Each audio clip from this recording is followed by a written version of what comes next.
महाभारत के युद्ध से पहले कुरुक्षेत्र की धरती कांप रही थी। चारों ओर शंखनाद, रथों की गूंज और योद्धाओं की सांसों की आवाज थी। उसी युद्ध भूमि में अर्जुन अपने ही बंधुओं, गुरुओं और मित्रों को देखकर विचलित हो गया। उसका धनुष गांडीव हाथ से गिरने लगा। आंखों में आंसू थे और मन में प्रश्न।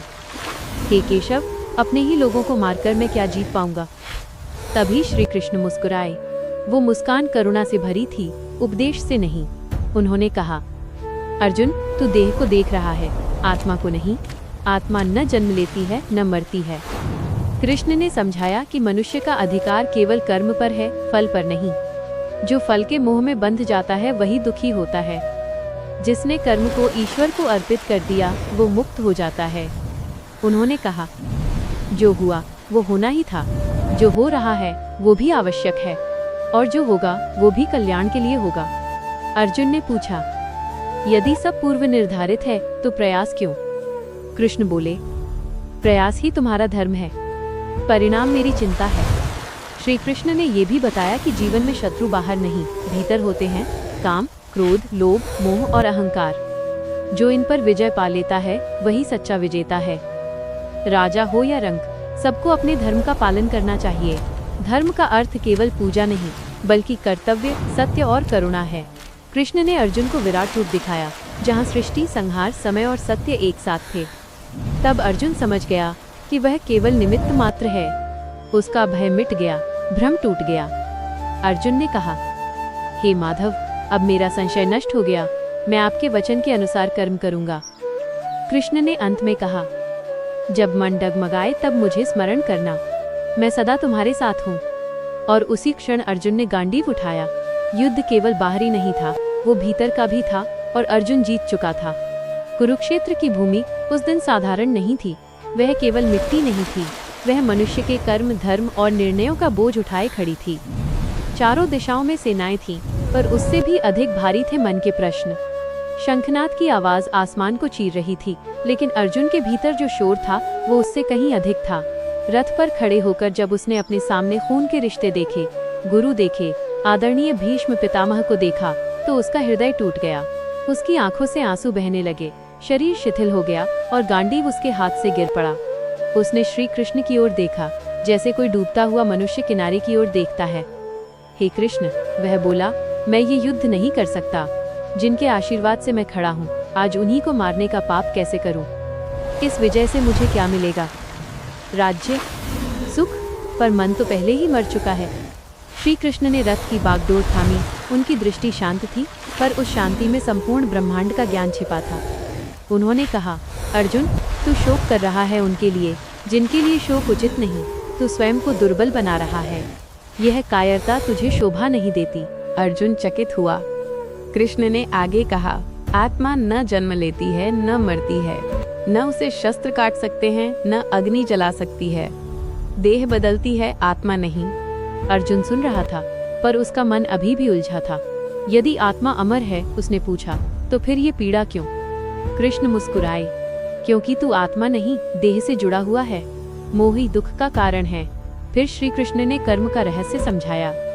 उन्होंने कहा, मनुष्य को कर्म करना ही पड़ता है, कर्म से भागना संभव नहीं। लेकिन कर्म को बांधने वाली चीज है फल की इच्छा। उन्होंने समझाया कि जो मनुष्य फल की चिंता छोड़कर कर्म करता है वही मुक्त होता है। तू युद्ध कर, कृष्ण बोले, लेकिन अहंकार से नहीं, प्रतिशोध से नहीं, फल की लालसा से नहीं, केवल धर्म के लिए। कृष्ण ने बताया कि जीवन में सबसे बड़ा युद्ध बाहर नहीं, भीतर होता है। भीतर काम है, क्रोध है, लोभ है, मोह है, अहंकार है। जो इन्हें जीत लेता है वही सच्चा महावीर है। अर्जुन ने पूछा, हे केशव, मन तो बहुत चंचल है, इसे कैसे वश में करें? कृष्ण बोले, अभ्यास और वैराग्य से। मन को जब जब भटके तब तब उसे सत्य की ओर मोड़ दो, जैसे माँ बच्चे का हाथ पकड़कर चलना सिखाती है। फिर कृष्ण ने भक्ति का मार्ग बताया। उन्होंने कहा, जो मुझे स्मरण करता है, जो हर कर्म मुझे अर्पित करता है, मैं उसका भार स्वयं उठा लेता हूँ। धीरे धीरे अर्जुन का हृदय हल्का होने लगा। कृष्ण ने उसे ज्ञान, कर्म और भक्ति तीनों का संतुलन समझाया। उन्होंने कहा कि केवल ज्ञान बिना कर्म अधूरा है, केवल कर्म बिना भक्ति बोझ है, और भक्ति बिना ज्ञान अंधी है। फिर श्री कृष्ण ने अपना विराट रूप दिखाया। अर्जुन ने देखा कि संपूर्ण सृष्टि उसी में समाई हुई है। समय सबको निगल रहा है। राजा, योद्धा, गुरु, शत्रु सब काल के मुख में जा रहे हैं। अर्जुन कांप उठा। उसका अहंकार टूट गया। उसने समझ लिया कि वो केवल एक साधन है। वह बोला, हे प्रभु, मैं अब समझ गया हूँ। आप ही करता है, आप ही धरता है, मैं तो केवल आपका उपकरण हूँ। कृष्ण ने कहा, बस यही भाव तुझे मुक्त करेगा।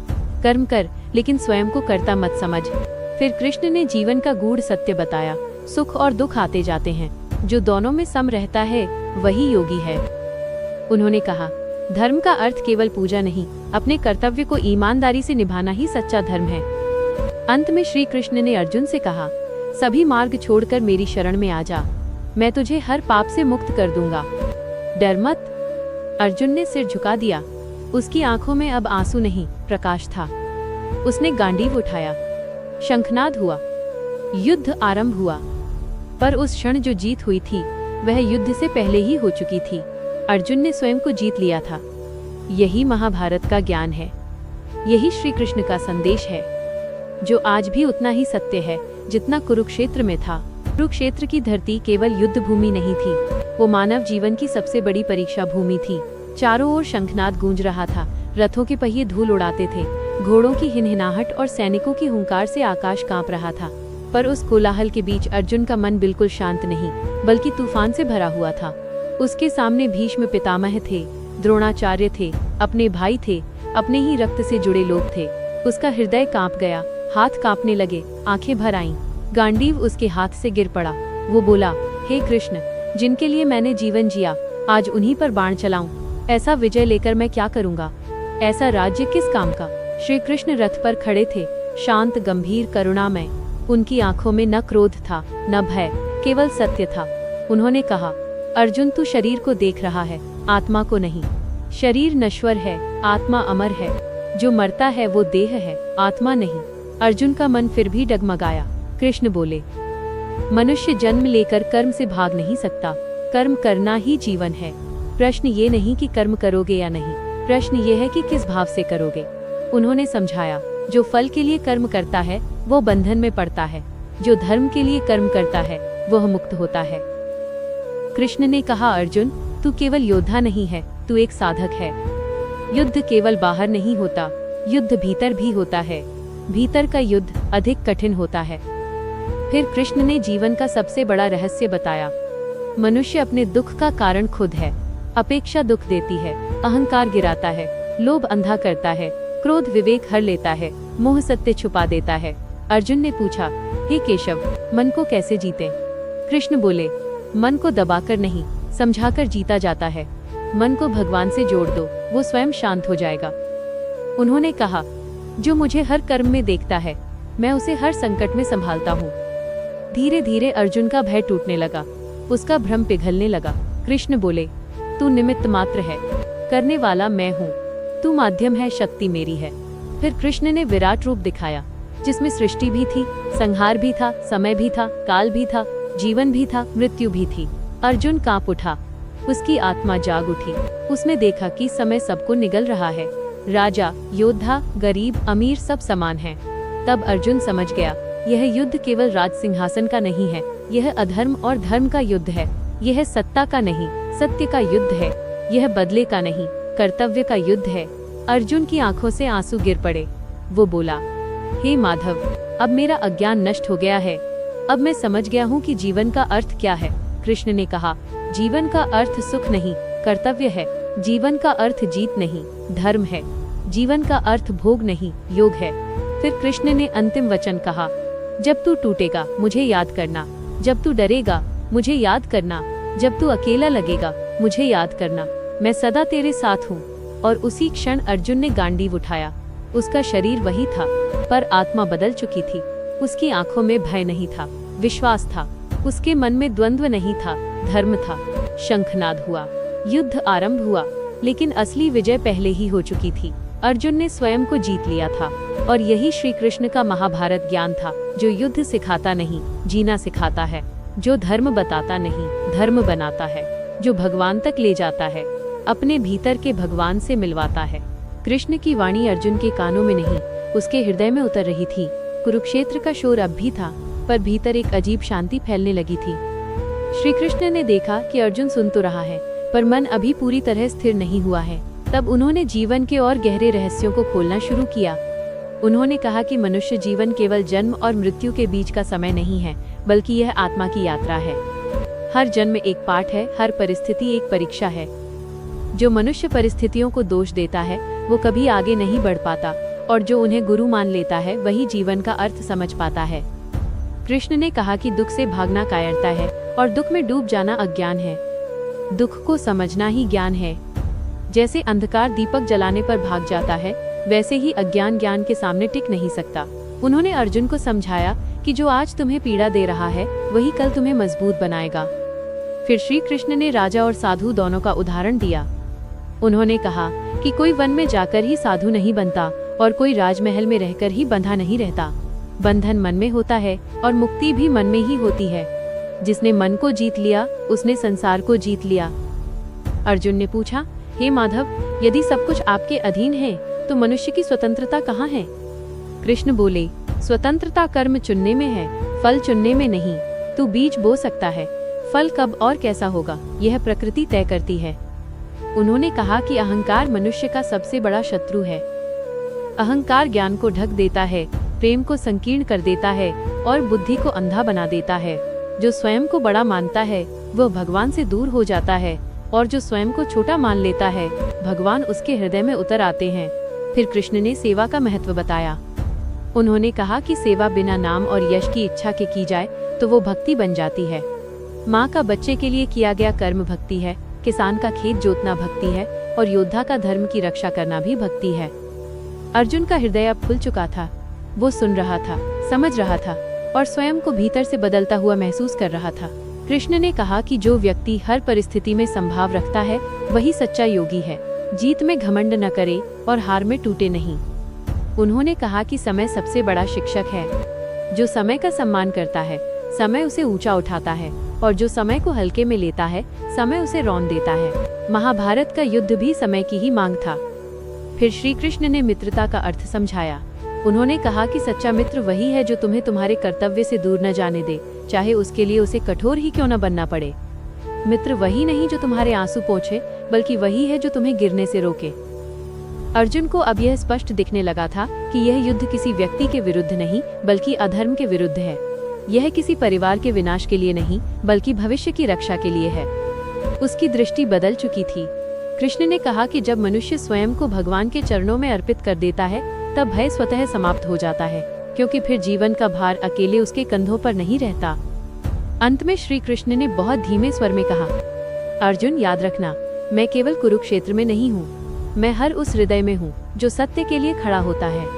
अर्जुन की आंखें नम हो गईं, पर इस बार वे आंसू दुर्बलता के नहीं थे, वे कृतज्ञता के थे। उसने सिर झुकाया और भीतर से प्रणाम किया। अब उसके लिए युद्ध करना हिंसा नहीं था, वह साधना बन चुका था। और इसी तरह श्री कृष्ण का ज्ञान केवल अर्जुन तक सीमित नहीं रहा, वह ज्ञान समय की सीमाएं पार कर गया। आज भी जब कोई मनुष्य टूटता है, भयभीत होता है या अपने कर्तव्य से भागना चाहता है, तो वही गीता का ज्ञान उसे संभाल लेता है। महाभारत समाप्त हुआ, पर श्री कृष्ण का संदेश समाप्त नहीं हुआ। वो आज भी जीवित है, हर उस व्यक्ति में जो अंधकार में भी धर्म का दीप जलाता है। कृष्ण ने देखा कि अर्जुन अब केवल सुन नहीं रहा, भीतर से स्वीकार कर रहा है। तब उन्होंने उसे ये भी समझाया कि जीवन में सबसे बड़ा भ्रम मैं और मेरा है। मनुष्य इन्हीं दो शब्दों में बंधकर दुखी होता है। जब तक मैं करता हूँ का भाव रहता है तब तक अहंकार रहता है, और जब तक मेरा है का भाव रहता है तब तक भय बना रहता है, क्योंकि जो मेरा है उसके छिन जाने का डर हमेशा सताता है। श्री कृष्ण बोले कि जिसने कुछ भी अपना नहीं माना उसके पास खोने के लिए कुछ नहीं बचता, और जिसके पास खोने को कुछ नहीं वही सबसे निर्भय होता है। निर्भय मनुष्य ही धर्म के मार्ग पर स्थिर रह सकता है। उन्होंने अर्जुन को बताया कि संसार एक रंगमंच की तरह है। हर व्यक्ति को अपना अपना पात्र निभाना है। कोई राजा बनकर आता है, कोई सेवक बनकर, कोई गुरु बनकर, कोई शिष्य बनकर। मूर्ख वही है जो पात्र को ही अपना वास्तविक स्वरूप मान लेता है। बुद्धिमान वही है जो जान ले कि वो केवल अभिनय कर रहा है। कृष्ण ने कहा कि दुख तब होता है जब अभिनय को ही जीवन मान लिया जाता है, और सुख तब मिलता है जब अभिनय करते हुए भी आत्मा से जुड़े रहते हैं। यही योग है जुड़ जाना। फिर उन्होंने बताया कि मनुष्य अक्सर भगवान को बाहर ढूंढता है, मंदिर में, मूर्ति में, तीर्थ में, जबकि भगवान सबसे पहले मनुष्य के भीतर होते हैं। जो भीतर झांकना सीख लेता है, उसे बाहर भटकने की जरूरत नहीं पड़ती। अर्जुन ने धीरे से पूछा, हे केशव, भीतर देखने का मार्ग क्या है? कृष्ण बोले, सत्य, सेवा और स्मरण। सत्य बोलो, सेवा करो और मुझे याद रखो, यही सरल मार्ग है। उन्होंने कहा कि कठिन तपस्या हर किसी के लिए नहीं, लेकिन सरल भक्ति हर किसी के लिए है। जो अपने कर्म को पूजा बना लेता है, उसका हर दिन तीर्थ बन जाता है। कृष्ण ने यह भी बताया कि मनुष्य सबसे अधिक दुख तब पाता है जब वो तुलना करता है, किसी से स्वयं को छोटा मानकर या बड़ा मानकर। तुलना अहंकार का ही दूसरा रूप है। जिसने तुलना छोड़ दी, उसने शांति पाली। धीरे धीरे सूरज ऊपर चढ़ रहा था, पर अर्जुन के भीतर जैसे अज्ञान का अंधकार उतर रहा था। कृष्ण की हर बात उसके जीवन के अनुभवों से जुड़ती जा रही थी। श्री कृष्ण ने कहा कि धर्म कभी कठोर नहीं होता, धर्म करुणा से भरा होता है, लेकिन करुणा का अर्थ दुर्बलता नहीं। जब करुणा के साथ शक्ति जुड़ जाती है, तब अधर्म का अंत होता है।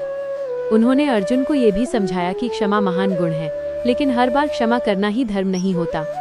कभी कभी अधर्म को रोकना भी करुणा ही होती है।